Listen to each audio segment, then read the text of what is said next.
Totoo ba na kapag nakamit mo ang iyong unang milyon, madali na ang pangalawa, pangatlo, pang-apat o pang-sampo o ang kasunod nito?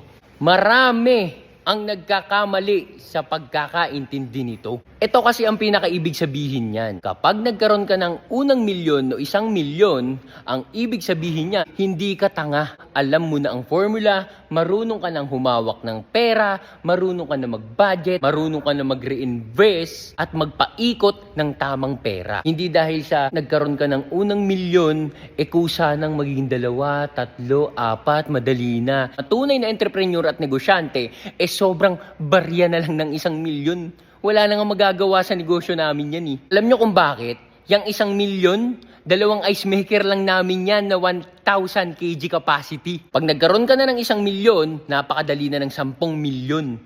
Pag nagkaroon ka ng 10,000,000, napakadali na ng 100,000,000. Tapos, papunta ka na sa bilyon. Yan, ibang usapan. Yan ang mga tunay na mayayaman.